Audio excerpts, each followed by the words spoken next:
Desde niño, su mundo no era el fútbol, ni los videojuegos, ni las caricaturas. Era el código, las terminales, los firewalls. A los 9 años, mientras otros aprendían a multiplicar, él ya había descifrado cómo colarse en la red de su escuela y cambiar sus calificaciones. No por trampa, sino por puro reto. Su nombre era Joel, pero en los foros de programación lo conocían como Strangeloop-7. Nadie sabía que tenía apenas 17. Su habitación era una cueva de cables, pantallas y latas de bebida energética. Dormía poco, hablaba menos, y vivía más conectado a la red que a la realidad. Había algo adictivo en esa sensación de poder, el saber que, con las teclas correctas, podía ver, entrar o romper casi cualquier sistema. Pero no se metía en problemas, o al menos, no hasta ese día.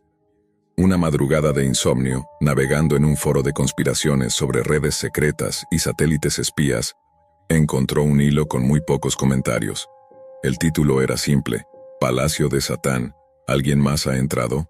Dentro, un solo mensaje destacaba: si ves este enlace, no entres.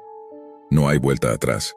Y debajo, una URL compuesta por símbolos extraños y una cadena cifrada en hexadecimal. Era justo el tipo de cosa que Joel no podía ignorar. Lo copió, lo descifró, lo ejecutó. La pantalla quedó en blanco.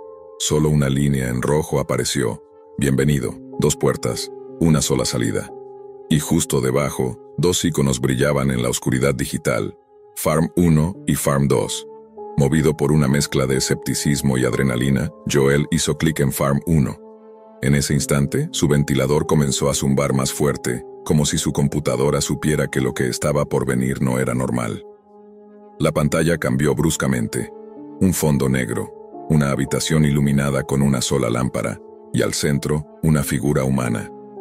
Era una mujer, vendada, atada de pies y manos, respirando con dificultad, y frente a ella un hombre, vestido completamente de negro con una máscara roja que cubría todo su rostro y un símbolo en el pecho. Un círculo con una cruz invertida envuelta por un triángulo de sangre. La transmisión tenía calidad impecable, como si fuera producida por un estudio profesional. Entonces, el hombre habló: bienvenido al Palacio de Satán. La sala de chat, situada al lado del video, se encendió como un enjambre. Decenas de usuarios con nombres crípticos reaccionaban con euforia, escribiendo cosas como: al fin, otro show. Hoy es viernes, toca sesión doble. Gloria al Rey Oscuro. Joel sintió un escalofrío. No era un simple foro de roleplay. Esto era real. Y lo que vio después lo dejó petrificado. El hombre sacó un objeto metálico y comenzó. La mujer gritaba con cada golpe, y cada vez que lo hacía, el chat se llenaba de emojis extraños y símbolos infernales, como si el dolor fuera la moneda de entretenimiento. Joel no podía moverse. Quería cerrar la ventana. Quería apagar la PC, pero algo lo obligaba a mirar, como si la maldad tuviera una fuerza propia. Cuando logró reaccionar, escribió en el chat: ¿qué demonios es esto? Esto es un crimen, lo voy a reportar. Y entonces, el video se detuvo. El chat se congeló. Una nueva ventana emergió, esta vez sin gráficos, solo texto. Strangeloop-7, sabemos quién eres. Denunciar esto será tu sentencia de muerte. Joel se levantó de la silla como si le hubieran disparado. El sudor le caía por la espalda. Revisó su dirección IP, su VPN, su proxy. Todo parecía intacto. ¿Cómo lo sabían? Apagó la computadora, desconectó el router, sacó la batería del celular. Por primera vez en su vida sintió miedo real. No un susto, no paranoia, miedo. Pero se convenció a sí mismo de que era un truco, una amenaza automatizada, nada más. Hasta que pasaron las semanas y vinieron por él.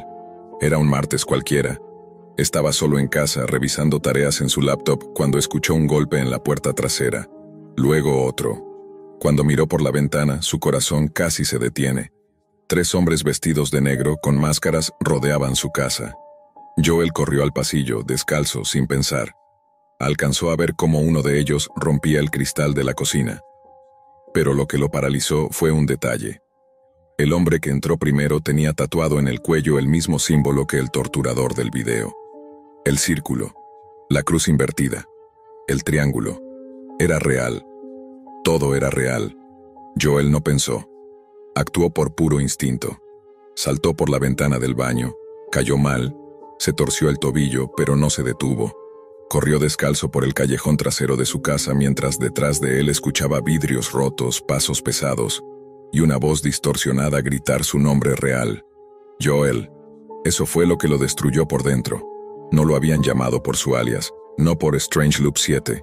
Usaron su nombre completo. Sabían exactamente quién era, dónde vivía, con quién vivía, y sobre todo, sabían que estaba solo. Corrió hasta el lote baldío al final de la calle, donde se ocultó tras un montículo de tierra temblando como un niño, con la respiración entrecortada y las manos cubiertas de polvo y sangre por la caída.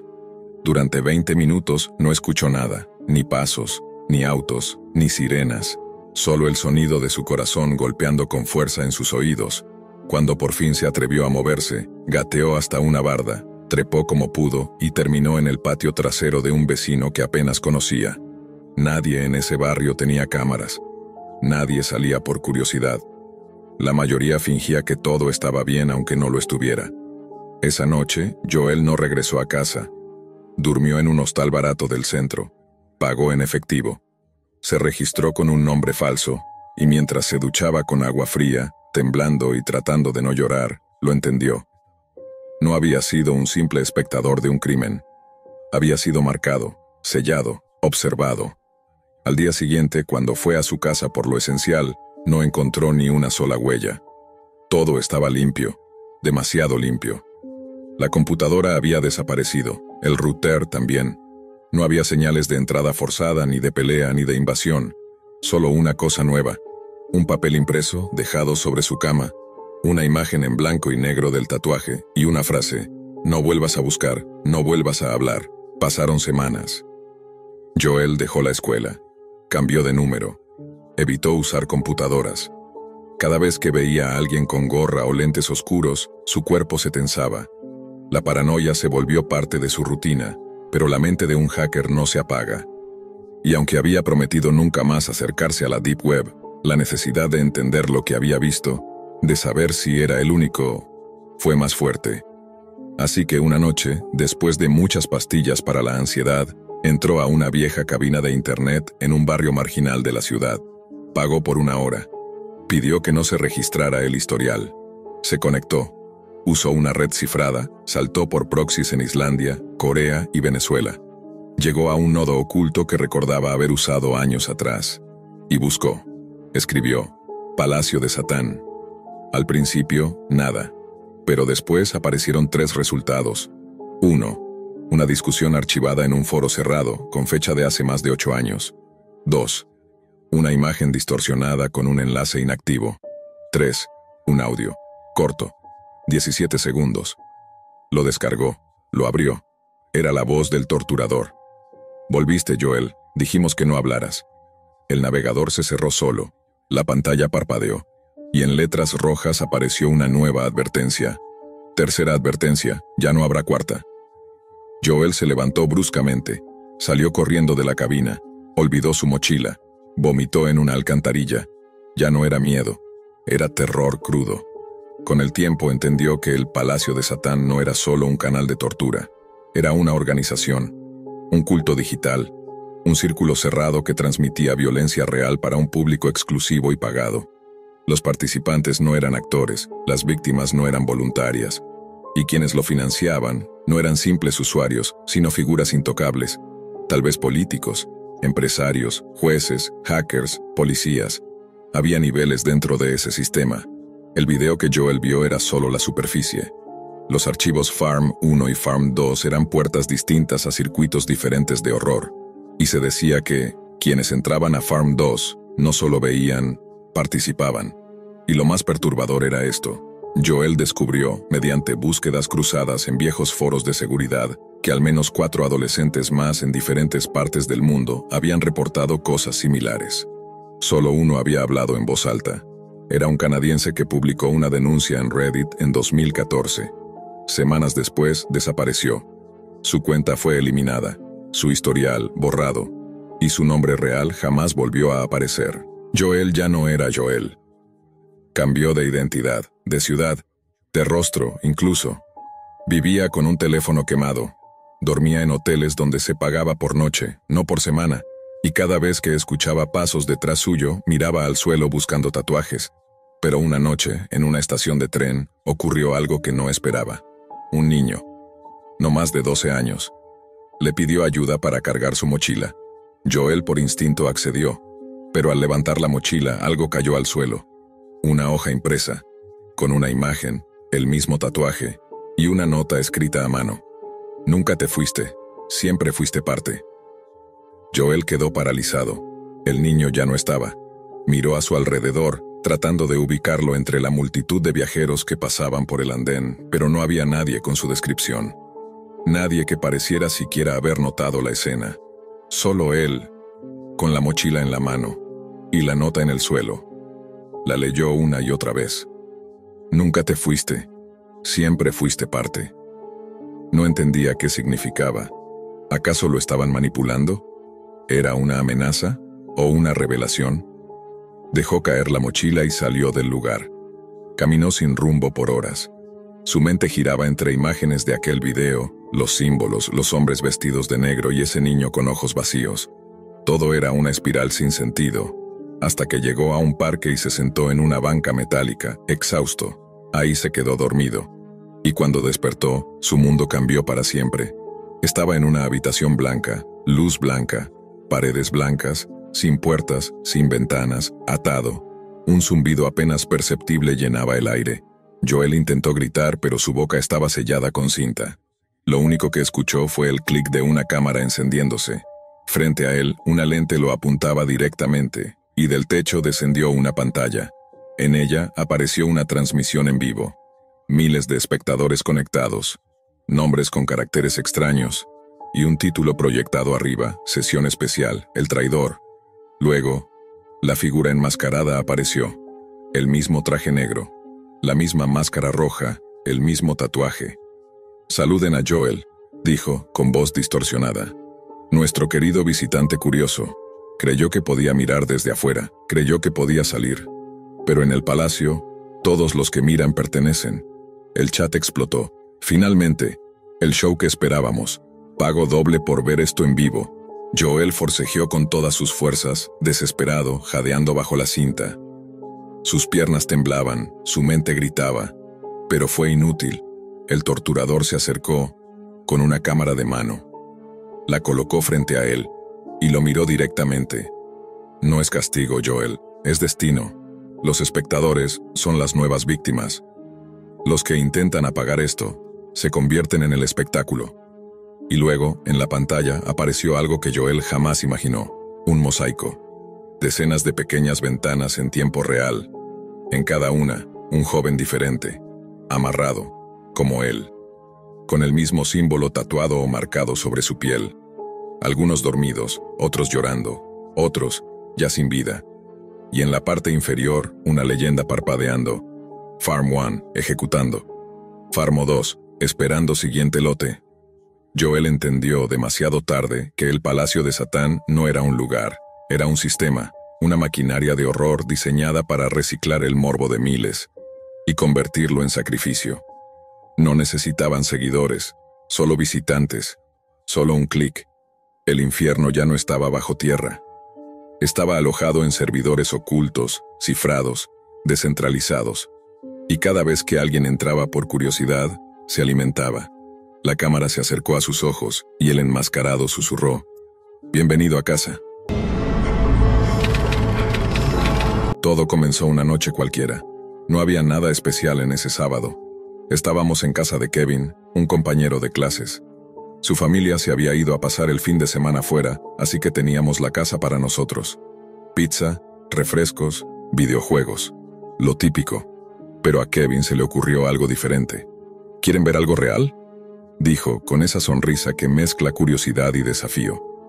Abrió su computadora portátil, se conectó a una VPN, lanzó Tor y comenzó a escribir palabras que no entendíamos del todo.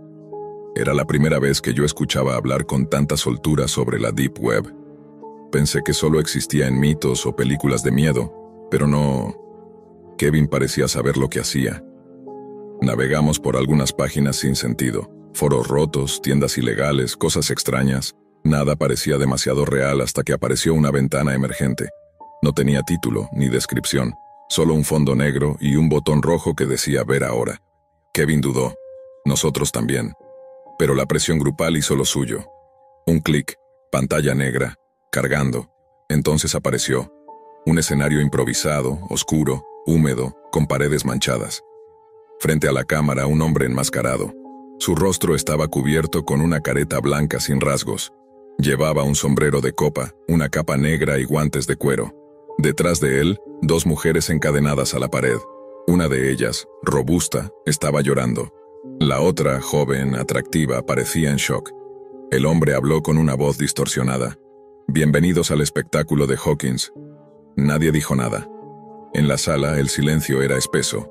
No sabíamos si se trataba de una actuación o si era real.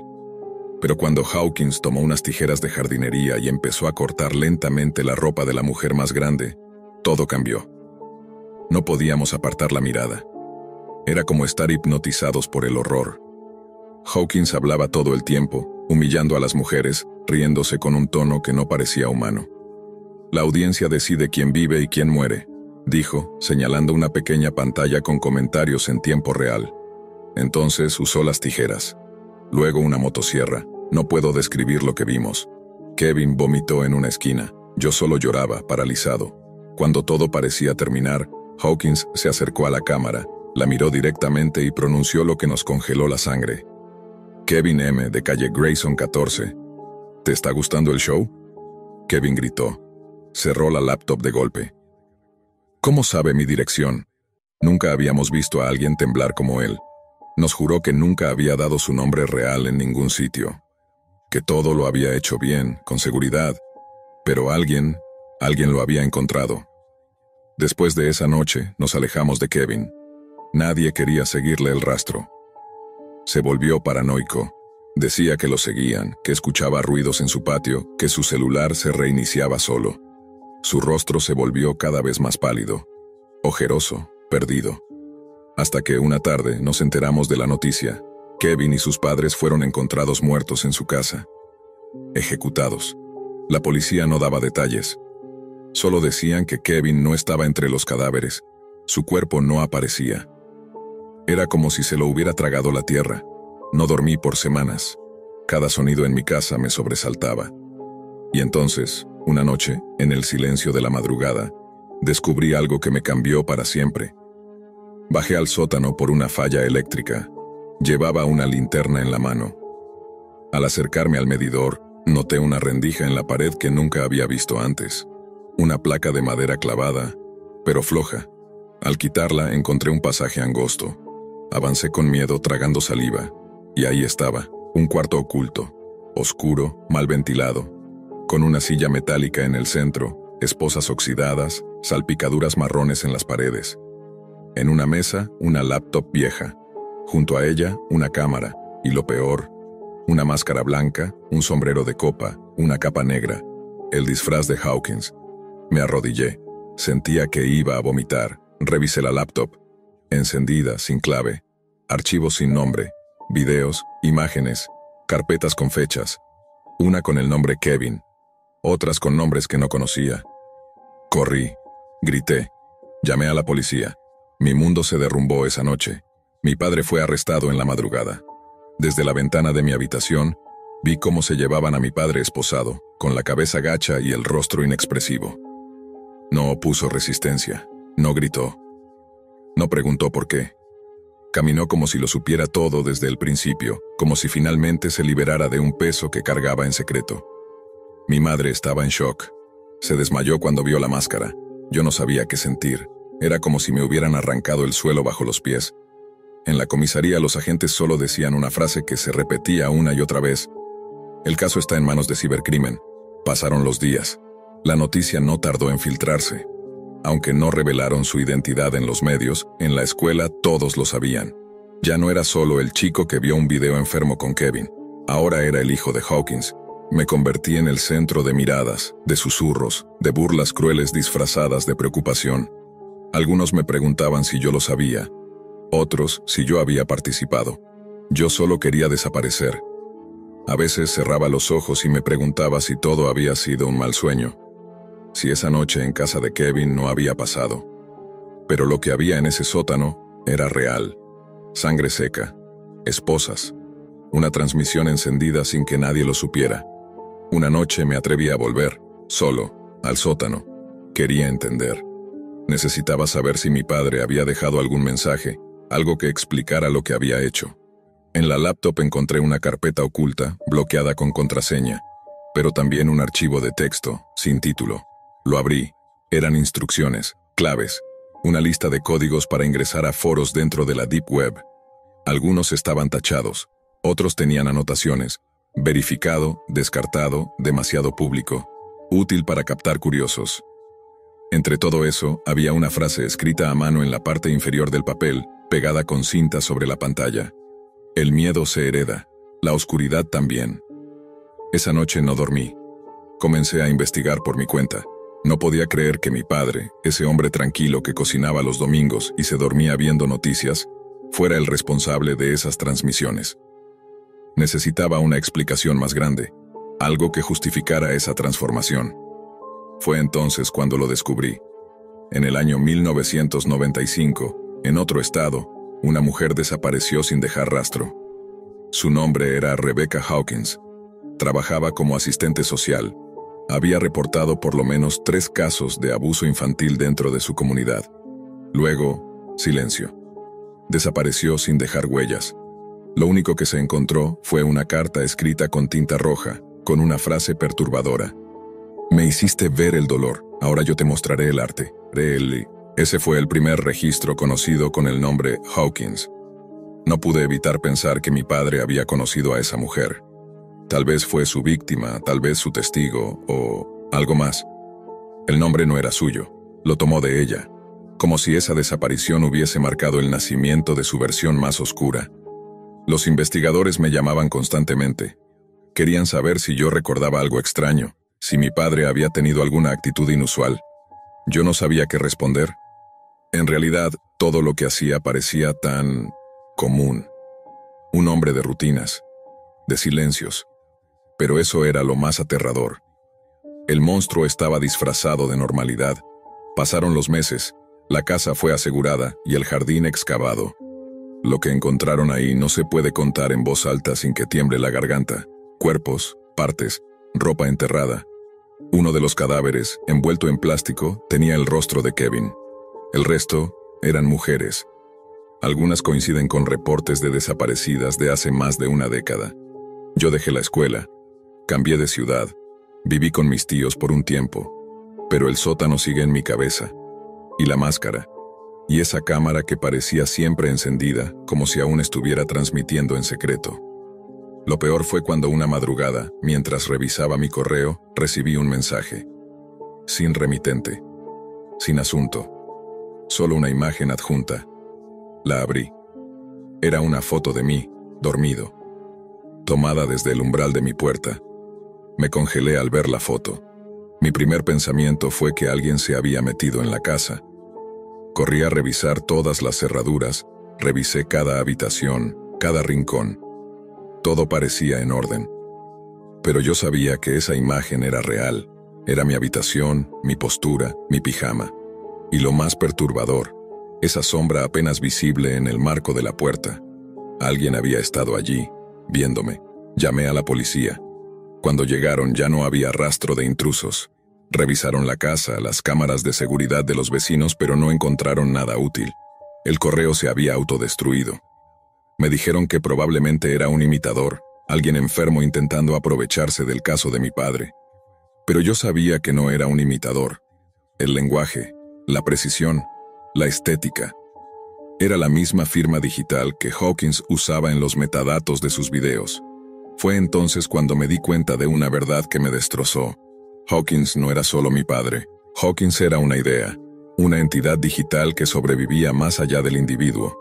Un legado de oscuridad que se transmitía, como un parásito, a través del miedo, de la curiosidad, de la obsesión. Él pudo haber sido el primero, pero no era el último. Pasaron semanas sin incidentes. Me obligué a seguir adelante. Cambié de número, borré todas mis redes sociales, vivía como un fantasma. Hasta que una noche, mientras revisaba una caja vieja que había traído sin revisar de la casa anterior, encontré algo extraño entre los libros. Una memoria USB sin etiqueta. Dudé, pero mi curiosidad, esa que inició todo, fue más fuerte. La conecté.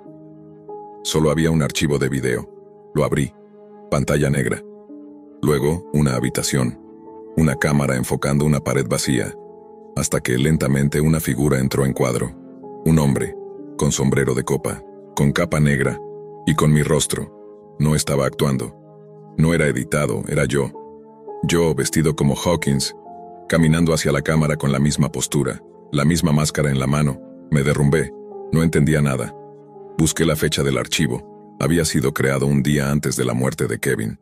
La policía no me creyó. Dijeron que era un montaje, que probablemente era una forma de chantaje, pero yo sabía la verdad. De alguna manera, algo se había filtrado en mí, como si la presencia de Hawkins no se limitara a mi padre. Como si esa entidad, esa máscara, necesitara un nuevo huésped. Y yo había vivido con ella. Compartido su sangre, su apellido. Desde entonces, cada vez que me miro al espejo, tengo miedo. Miedo de no reconocerme. Miedo de ver esa máscara, aunque no esté allí. Y más que nada, miedo de que, una noche, yo sea quien abra la cámara, en un sótano nuevo, y salude a una nueva audiencia. Porque en la Deep Web, el espectáculo nunca termina. Solo cambia de anfitrión. Todo comenzó con una ruptura. Una de esas que no solo rompen el corazón, sino también el orgullo. Marcos tenía 21 años, estudiante de ingeniería informática, introvertido, tímido y completamente obsesionado con su entonces novia, Katy. Ella era alegre, espontánea, el tipo de persona que parecía iluminar cualquier habitación. Lo opuesto a Marcos. Cuando Katy decidió terminar la relación, lo hizo con firmeza y sin drama. Le dijo que necesitaba espacio, que no se sentía amada, que la relación había muerto. Para ella, fue un cierre. Para Marcos, fue una humillación.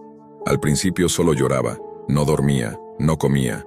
Se la pasaba revisando sus redes sociales, releyendo conversaciones antiguas, viendo fotos. El dolor, sin embargo, no se quedó quieto. Se transformó en rabia. Y esa rabia lo llevó a un rincón del internet donde la oscuridad no solo se tolera, se aplaude. Una noche, navegando entre foros y chats cifrados, llegó a un sitio escondido en la Deep Web llamado The Naughty List. El acceso no era simple. Necesitaba una invitación codificada, una VPN rusa y un navegador especial. Aún así, lo logró. En pantalla apareció una interfaz simple, con fondo negro y texto en rojo que decía: «Bienvenido a la lista de los traviesos. Aquí no hay perdón para quienes te rompieron». El sitio permitía subir datos de personas que, según los usuarios, se habían portado mal. Fotos íntimas, direcciones, rutinas diarias. Los castigos variaban, desde scratches digitales hasta cosas mucho más siniestras. Marcos leyó decenas de historias. Exnovias acosadas, profesores humillados, jefes golpeados. Todos los castigos se celebraban con emojis de regalos, como si fueran premios navideños. La comunidad era activa, oscura, vengativa. Cada usuario tenía un alias relacionado con la Navidad. El moderador se hacía llamar Santa001 y su mensaje principal era claro: si te rompieron, nosotros los rompemos por ti. Esa frase le taladró la mente. Marcos dudó. Sabía que subir contenido íntimo era ilegal, que exponer los datos de Katy era una línea que jamás debió cruzarse. Pero su ego herido era más fuerte que su conciencia. Esa madrugada, sin pensarlo demasiado, subió fotos privadas que Katy le había enviado durante la relación. Las acompañó con su dirección, su rutina diaria y una nota que decía: «Katy fue muy mala este año». En menos de una hora la publicación tenía decenas de comentarios. Algunos hablaban de venganza, otros decían que el saco ya estaba listo. Uno, particularmente perturbador, comentó: «Tengo el trineo preparado». Marcos sintió un escalofrío, pero se convenció a sí mismo de que era solo humor negro, memes de internet, nada real. Al día siguiente intentó olvidar lo que había hecho. Cerró el navegador, borró la carpeta con las fotos y volvió a su rutina. Pero 2 días después, las redes explotaron con la noticia. Katy había desaparecido. Las cámaras del metro la mostraban entrando sola en una estación. Nunca más salió. No se la vio pidiendo ayuda ni huyendo, simplemente desapareció. La policía comenzó a interrogar a su círculo cercano. Marcos fue citado. Nervioso, sudando frío, mintió. Dijo que no hablaban desde la ruptura. Los agentes lo escucharon, lo observaron, pero no encontraron nada que lo conectara directamente con la desaparición. No había pruebas tangibles. Nadie sabía de The Naughty List. Nadie podía rastrear su ingreso al sitio sin las claves adecuadas. Pero el remordimiento empezó a devorarlo. No podía dormir. Soñaba con un saco de regalos, con risas distorsionadas, con trineos que dejaban rastros de sangre en la nieve. Cada vez que abría su computadora sentía que alguien lo miraba desde el otro lado de la pantalla. Intentó entrar de nuevo al sitio, pero la página ya no cargaba. Error 404. Como si jamás hubiera existido. Una semana después, el horror llegó a su punto máximo. Katie fue hallada en una fábrica abandonada, dentro de un saco navideño gigante, con una cinta roja atada al cuello. Estaba deshidratada, sin signos de tortura prolongada, pero había muerto. En su cuenca ocular izquierda, una nota escrita a mano decía: «Katy, deberías haberte portado bien». Marcos colapsó. Después del hallazgo del cuerpo, los medios locales estallaron en indignación. Las redes sociales se inundaron de mensajes pidiendo justicia para Katy. Nadie entendía cómo alguien tan joven, con una vida entera por delante, había terminado así. Pero mientras la sociedad lloraba su muerte, Marcos se sumía en un infierno interno. No había cometido el asesinato con sus manos, pero había abierto la puerta. Cada segundo, cada imagen mental de Katy metida en ese saco como si fuera basura navideña, lo consumía. Su rostro era lo único que veía cuando cerraba los ojos. Ya no comía, ya no hablaba. Solo existía dentro de su culpa. Intentó borrar todo, las carpetas, los registros, incluso su computadora entera. Pero el miedo no desaparecía. Una madrugada, borracho y desesperado, entró en un foro común, no en la Deep Web, y comenzó a escribir un mensaje anónimo. Fui parte de la muerte de alguien, no la toqué, no la busqué. Pero usé un sitio para vengarme y ahora está muerta. ¿Eso me hace asesino? La publicación fue eliminada a los pocos minutos, pero alguien la vio. 2 días después recibió un sobre, sin remitente.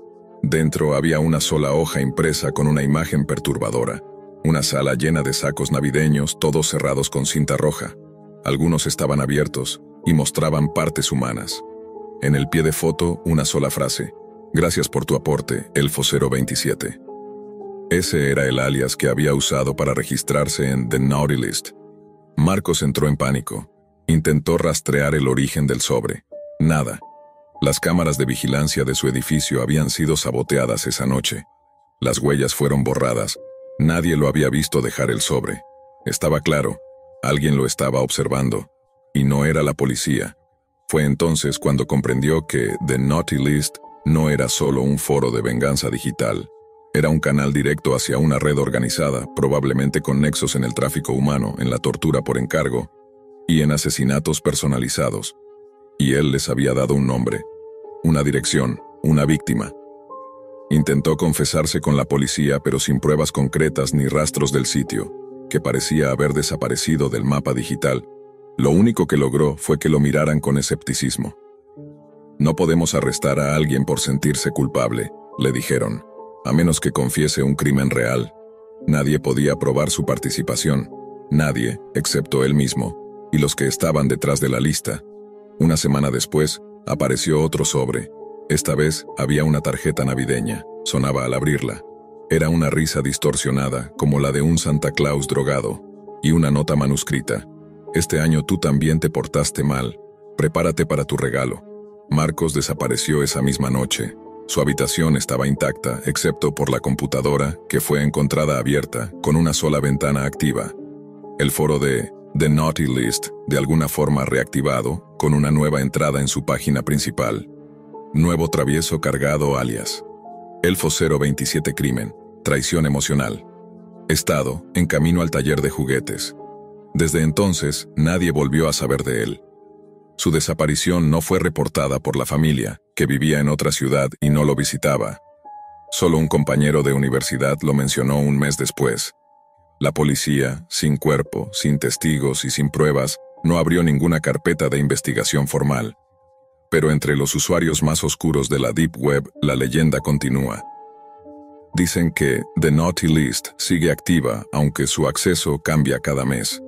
Que si te portas mal, o si alguien cree que lo hiciste, puedes terminar en un saco de juguetes con una nota en el ojo y una muerte diseñada especialmente para ti.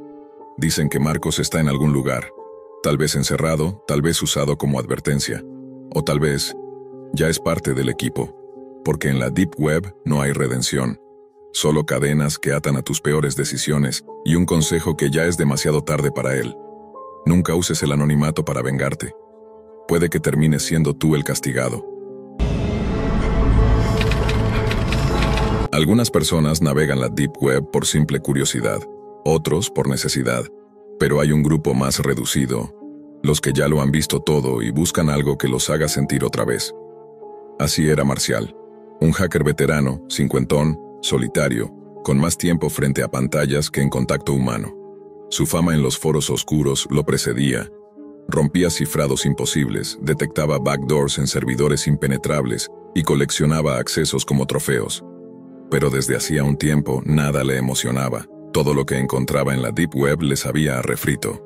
Hasta que una noche, revisando un viejo canal IRC enterrado entre scripts obsoletos, encontró algo distinto. Una cadena de caracteres, incompleta, fragmentada, pero con una firma familiar. HKM-303. Era una leyenda urbana entre hackers, una ruta cifrada que algunos aseguraban conducía a un sistema autónomo imposible de rastrear, que solo se activaba cada ciertos años. Marcial sabía que no era una URL común. Era una invitación, o una trampa. Pasó 2 días descifrando los fragmentos. Al ensamblarlos, dio con una IP anónima y un puerto irregular. Usó 3 capas de VPN, proxy inverso, 2 firewalls caseros y un entorno virtual aislado para entrar. Lo último que te enseñan como hacker es que no se entra nunca a ciegas, pero la curiosidad ya lo había dominado. Cuando accedió, no encontró una web, sino un entorno en 3D, primitivo, como de videojuego de los años 90. Un lobby digital con estructuras de feria, carpas, luces, ruido de animales y una risa enlatada que sonaba cada pocos segundos, como si algo en el código se burlara de él. En la parte superior de la pantalla, un cartel en colores chillones decía: «Bienvenido a la casa de los monos. No eres VIP, pero puedes mirar, por ahora». El corazón de Marcial latía fuerte. Algo en ese entorno no cuadraba. Cada carpa tenía un nombre: Sala del Dolor, Carcajadas del Fin, Juguetes Humanos, Teatro Twilight. Y bajo cada una un contador de espectadores, en tiempo real. Sin pensarlo 2 veces, hizo clic en la del Teatro Twilight. La pantalla parpadeó y se cargó una transmisión en vivo. Una tarima iluminada, cortinas rojas de fondo, público virtual, íconos sin rostro, llenaba los asientos. En el centro, un hombre con frac blanco, guantes y una máscara de porcelana con mejillas rosadas apareció. Hans Twilight, decía un subtítulo automático. NMA, queridos invitados, esta noche tendremos algo especial. Nuestros nuevos juguetes han sido seleccionados con amor y perversión. Detrás del anfitrión, 2 figuras estaban encadenadas. Una mujer vendada y un hombre con una máscara de elefante, completamente desnudo, temblando. Marcial pensó que era teatro, actores, FX baratos, pero entonces el chat explotó. Los iconos comenzaban a botar. La interfaz mostraba opciones: electroshock continuo, corte con sierra eléctrica, desollamiento progresivo. Los emojis celebraban. Algunos escribían Elephant First con entusiasmo. Otros mandaban criptomonedas como si fueran fichas de casino. Hans Twilight giró hacia cámara y con una voz sintetizada pronunció: «El público ha decidido». La escena que siguió no era actuada. El hombre enmascarado gritó, la sierra sonó, la sangre salpicó la lente, y el público, los íconos, celebraban, como si fuera una función de circo. Marcial intentó cerrar la ventana. Nada. Ctrl Alt Super. Nada. Apagado forzado. Tampoco. La máquina estaba poseída. En la esquina inferior apareció una línea de código nueva. Un mensaje en binario. Al traducirlo, se quedó sin aire. Sé que no estás en Turquía. Era el país que él había fingido como ubicación con su proxy. El servidor lo había detectado. Estaban en su sistema. Alguien, o algo lo estaba mirando. Entonces, otro mensaje. La casa de los monos no permite espías, solo artistas o carne. El rostro de Hans Twilight se acercó digitalmente a la cámara. Su máscara ahora tenía una grieta en el ojo derecho. La grieta no estaba antes. La grieta en la máscara, el mensaje directo. La precisión con la que habían burlado todas sus capas de protección. En 25 años como hacker jamás había sido expuesto de esa forma. Y lo sabía, no se trataba solo de un software espía. Esto era un sistema diseñado para atrapar mentes, no solo máquinas. Intentó desenchufar la computadora. Nada. El sistema operativo seguía corriendo en su entorno virtual. El ventilador chillaba. Las luces parpadeaban como si el mismo hardware luchara por sobrevivir. Cuando logró cerrar el acceso físico, un último mensaje apareció, impreso con una tipografía que no recordaba haber instalado. Si desconectas, vendremos por ti, pero gracias por jugar. Marcial no era un cobarde. Había enfrentado a redes de ransomware rusas, atacado bases de datos corporativas y desarmado rootkits de gobiernos. Pero eso era algo más. Esto jugaba con él. Y ese era el verdadero terror, no saber con quién estás hablando. Pasaron 3 días. Marcial desmontó su computadora por completo. Disco duro destruido, tarjeta madre quemada. Reemplazó incluso el cableado eléctrico de su departamento. No había conexión alguna a la red, ni Wi-Fi, ni router, ni siquiera un enchufe con toma de tierra. Había regresado al mundo analógico, pero su mente no lo había hecho. Tenía pesadillas, con la máscara, con la risa enlatada, con Hans Twilight hablándole al oído. Y algo peor, había empezado a escuchar sonidos, aunque no hubiera computadora. Un zumbido, como un ventilador girando en alguna parte, como una risa distorsionada repitiéndose cada noche a las 3:33 de la mañana. Al cuarto día, Marcial decidió revisar su sótano, un lugar donde nunca había instalado nada, donde solo almacenaba cajas, herramientas viejas y polvo. Cuando bajó, encontró algo fuera de lugar. Un sobre sin remitente, negro, sin texto. Dentro, una sola hoja. Gracias por asistir como espectador. Si deseas participar como artista, vuelve a encender el sistema. Y abajo, un símbolo, interrogación. Un rostro dividido en 2, mitad payaso sonriente, mitad simio con mandíbula ensangrentada. Marcial sintió un espasmo en el estómago, como si el universo digital que había visitado hubiera dado un paso hacia lo físico. Ya no era paranoia, era algo real. Esa noche, mientras comía en silencio su televisor, desconectado del cable, se encendió por sí solo. Una imagen estática, ruido blanco, y de fondo, un susurro metálico que apenas logró identificar. Turquía era una buena elección, pero ya sabemos dónde duermes. La pantalla parpadeó, y apareció la imagen de su rostro, sentado, exactamente en ese momento. Marcial se levantó de golpe, pero ya era tarde. Todo estaba conectado de nuevo, sin Wi-Fi, sin cables, sin dispositivos visibles. La casa de los monos lo había traído a su mundo, y ahora ese mundo estaba aquí. Ya no importaba si rompía más computadoras, ya no importaba si escapaba al bosque o si vivía sin tecnología. El circo había cruzado el umbral. Desde entonces, Marcial no volvió a encender nada, ni teléfonos, ni luces automáticas, ni siquiera un reloj digital. Solo escribe a mano, solo habla en papel, y cada noche, al cerrar los ojos, escucha la misma risa mecánica, la misma que oyó al entrar en aquella página, la misma que lo acompaña incluso cuando todo está en silencio. Marcial decidió huir. Compró un boleto en efectivo, sin rastros digitales, rumbo a un pueblo alejado, donde la señal apenas existía y los nombres se decían en voz baja. Cambió su aspecto, su nombre, sus hábitos. Comenzó una vida austera, rodeado de papel, velas, herramientas manuales. Vivía como un ermitaño moderno, huyendo de una sombra que, en teoría, no podía alcanzarlo. Pero la sombra no vivía en la red. Vivía en su memoria, en la textura de cada código que había leído, en el rostro de Hans Twilight que aparecía cada vez que parpadeaba, en el zumbido que escuchaba incluso en medio del bosque. Una tarde, al abrir el buzón de su nueva cabaña, uno que jamás había usado ni informado, encontró un paquete pequeño, una caja negra, sin remitente, sin marcas. Cuando la abrió, solo había una máscara de porcelana y una nota, .uma, Bienvenido oficialmente, Marcial. El show comienza en 1 hora. Hoy tú eres el protagonista. Afuera el cielo empezó a oscurecer. No era noche, era algo más. Un murmullo crecía entre los árboles. Luces de colores, como de feria antigua, se encendieron en la lejanía. Y una música distorsionada, de carrusel roto, comenzó a sonar entre los pinos. Marcial supo que no había escape, no había botón para cerrar la ventana. No había firewall que bloqueara lo intangible. Había abierto una puerta que jamás debió tocar.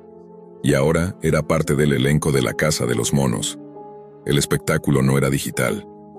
Nunca lo fue.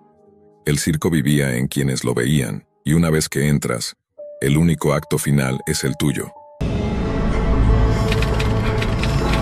Hay decisiones que parecen inofensivas al principio. Un clic, una curiosidad, una simple noche de aburrimiento frente a la pantalla. Pero en la Deep Web, esas decisiones tienen consecuencias. Esta historia no empieza con un crimen, ni con sangre, ni con un grito. Comienza con silencio, el de una habitación oscura, el de un joven llamado Diego, estudiante universitario, introvertido, tímido y demasiado acostumbrado a la soledad.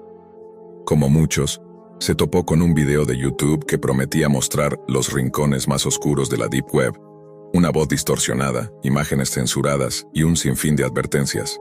Pero nada lo detuvo. Al contrario, la advertencia fue la invitación. Diego sabía lo básico. VPN, Tor, precauciones mínimas. No buscaba drogas, ni asesinos a sueldo, ni rituales macabros. Solo quería explorar. Quería saber si era cierto lo que se decía, si de verdad había un mundo oculto que escapaba a la vista de todos. Durante las primeras horas, todo fue más aburrido que aterrador. Foros vacíos, tiendas falsas, páginas que no cargaban. Incluso encontró una especie de Wikipedia oscura, con artículos ridículos sobre conspiraciones y pseudociencia. Pensó que todo era un mito, una exageración colectiva, hasta que entre los enlaces rotos dio con una página activa que se titulaba Ver sin ser visto. La interfaz era minimalista. Solo había una lista de cámaras, sin nombres, sin ubicaciones, solo números. Algunas estaban fuera de servicio, pero otras transmitían en tiempo real. Una mostraba el interior de una lavandería vacía, otra, el pasillo de una escuela nocturna, una tercera, una oficina con luz tenue, aparentemente desierta. Nada ilegal, nada aterrador, solo cotidiano. Pero eso era lo perturbador, que no debería estar viendo eso. Diego cerró el navegador con un cosquilleo en la nuca, borró el historial, limpió la caché, desinstaló Tor. Pensó que ahí terminaba todo, que era una anécdota más, que lo peor había sido la decepción. Pero la Deep Web no funciona así. Esa misma noche, mientras organizaba sus apuntes para un examen, escuchó el familiar sonido de una llamada. Skype. Lo extraño era que no lo usaba desde hacía meses. Lo había dejado instalado por inercia, pero nunca recibía llamadas, menos aún de extraños. El nombre del contacto era simplemente desconocido. Movido por una mezcla de estupor y nerviosismo, respondió. La imagen tardó unos segundos en cargarse. Luego apareció. Un hombre, sentado frente a una pared blanca, sin decir una palabra, solo sonriendo. No era una sonrisa amable. Era una mueca rígida, forzada, como si estuviera imitando una emoción que no sentía. Diego se quedó paralizado. El sujeto no hablaba, no gesticulaba, solo lo miraba, directo a los ojos, como si supiera exactamente quién era, como si llevara horas, días, observándolo. Diego intentó cerrar la llamada. No pudo. Skype se congeló. El cursor no respondía, apagó la computadora, desconectó el módem. Se quedó en la oscuridad absoluta de su cuarto, con el corazón a 1000 por hora.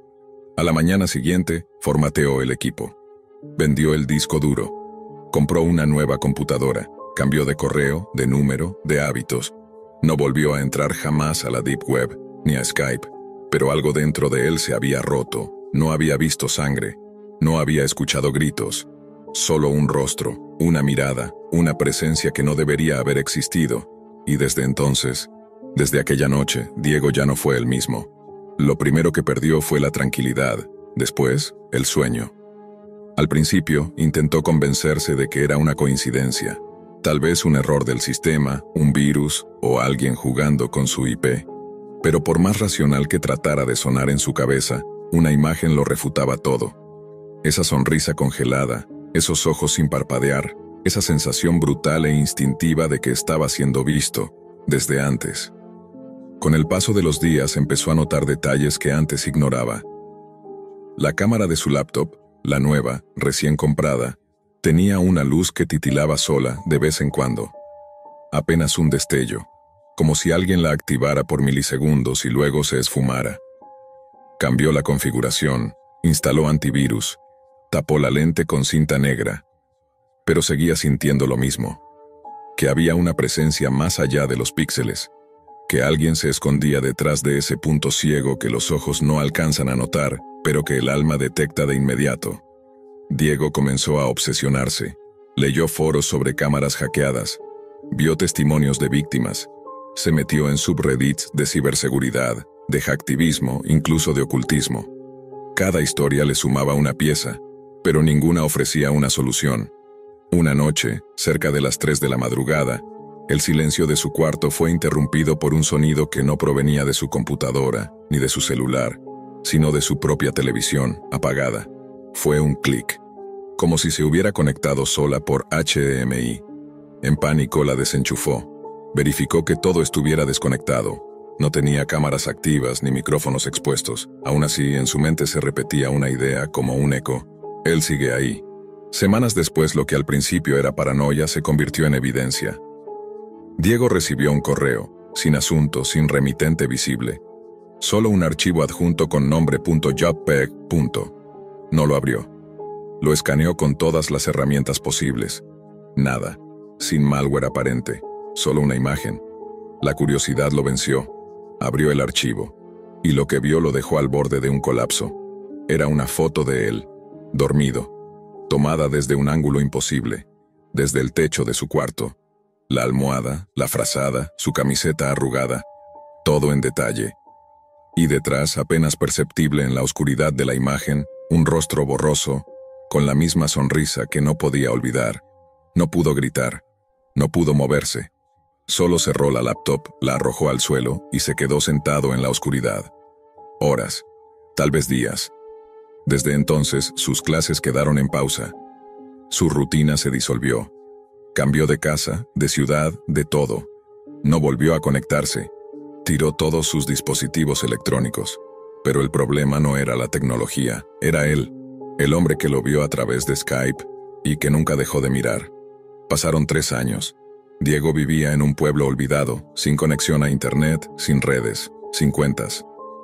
Su celular era un modelo viejo con teclas físicas.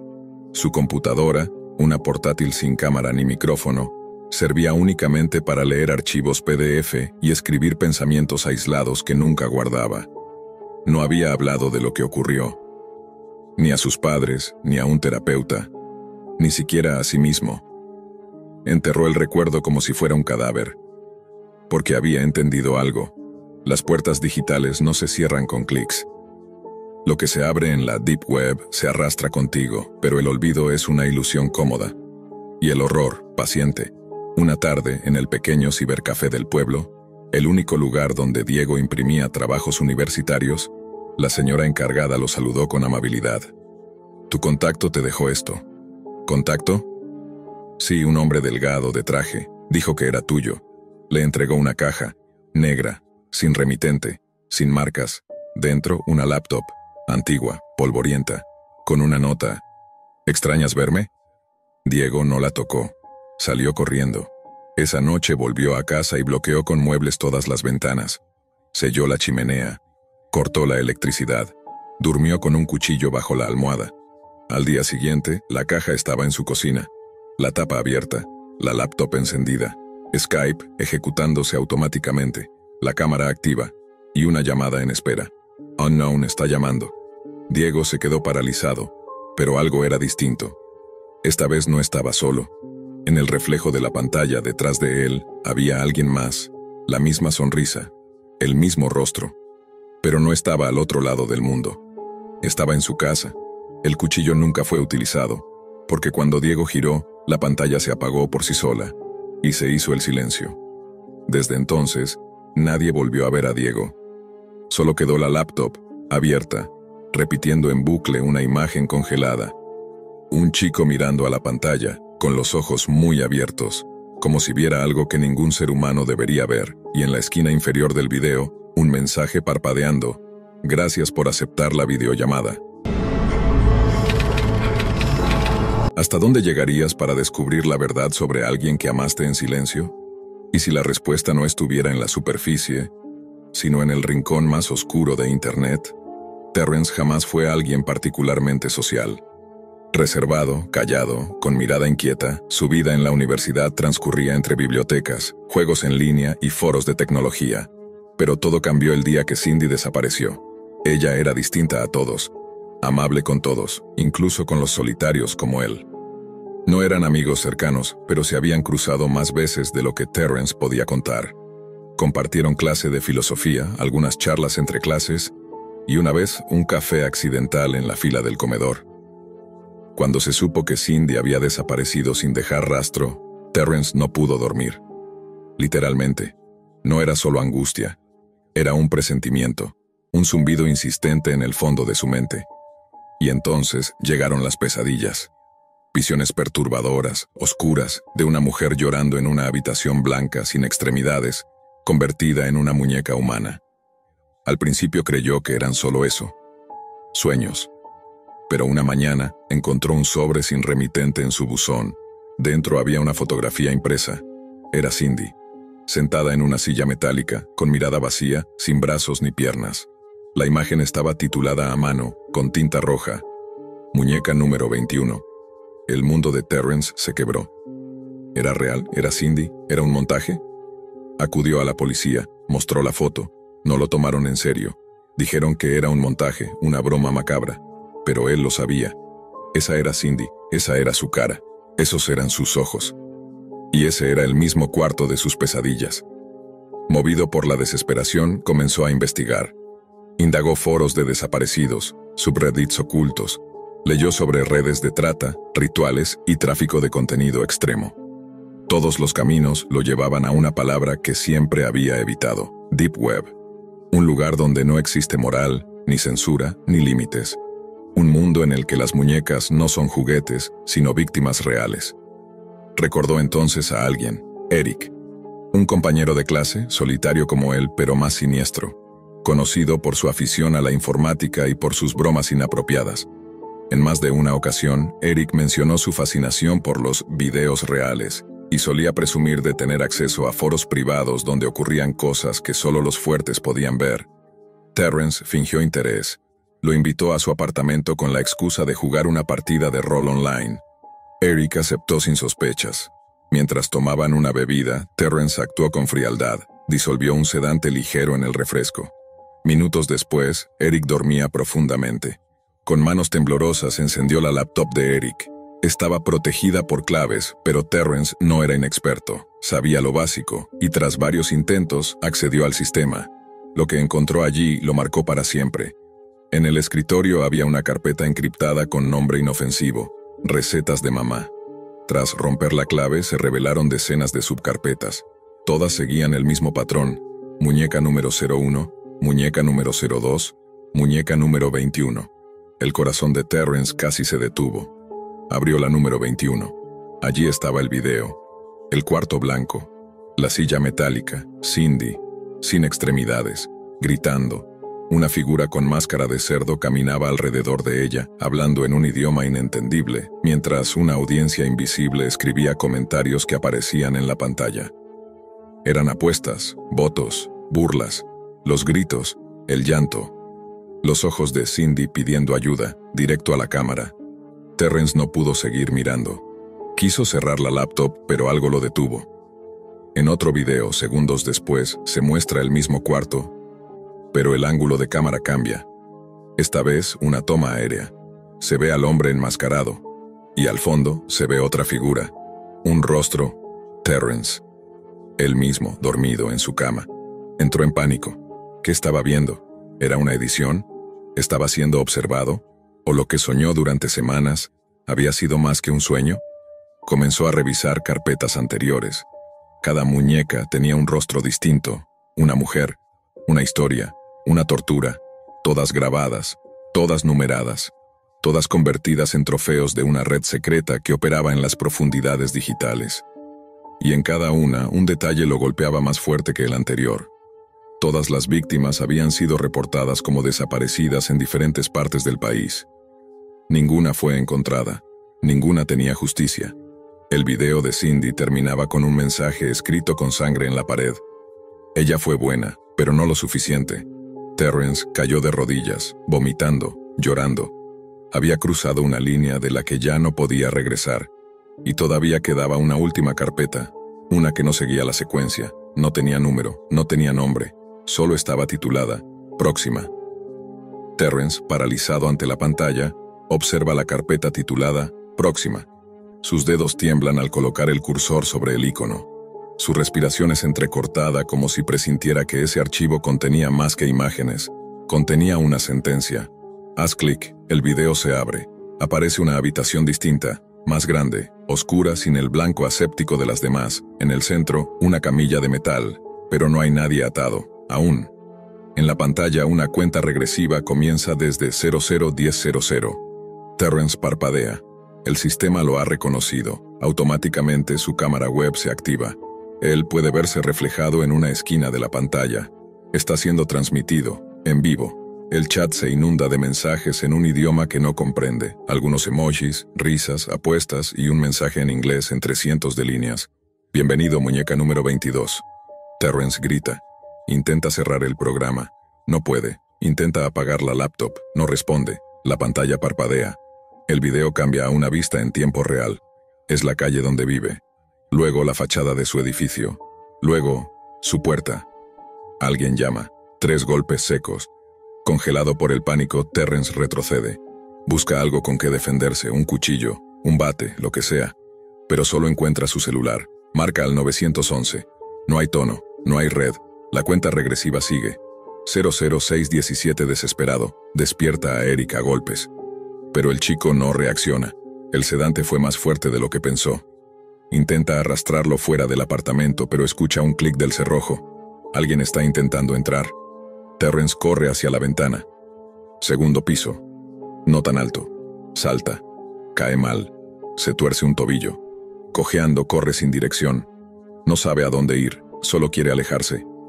Mientras tanto, en el interior de su apartamento la puerta se abre lentamente. Una figura entra. No se ve el rostro. Solo se distingue la silueta de un hombre alto, con un delantal quirúrgico cubierto de manchas y una máscara de cerdo. La cámara web lo sigue. Gira suavemente hacia la entrada, como si tuviera voluntad propia. Luego se apaga. Terrence se refugia en casa de su tía, en las afueras de la ciudad. No cuenta la historia completa. Solo dice que lo asaltaron. Pero las noches no lo dejan en paz. Sueña con Cindy. Sueña con la máscara. Sueña con sí mismo en una camilla, convertido en muñeca. Días después decide regresar a su departamento para recoger sus cosas. Al entrar encuentra todo limpio. La laptop de Eric desapareció. No hay signos de violencia. Como si nunca hubiera pasado nada, excepto por una cosa. Encima de su cama hay una caja de cartón. No tiene remitente, ni etiquetas. Dentro hay una única foto. Él, dormido, con los ojos abiertos. Y una inscripción a mano escrita en tinta roja. Perfecta piel, buena elección. Terrence abandona la universidad. Corta todo contacto, cambia de ciudad, de nombre. Vive con miedo constante. Cada clic en su computadora lo llena de ansiedad. Nunca más volvió a navegar por sitios extraños. Nunca más quiso saber nada del mundo oculto. Pero cada vez que apaga la luz, siente que lo están observando. Porque en la Deep Web nadie entra por curiosidad sin pagar un precio. Y Terrence ya no es Terrence, ahora es parte del archivo, muñeca número 22.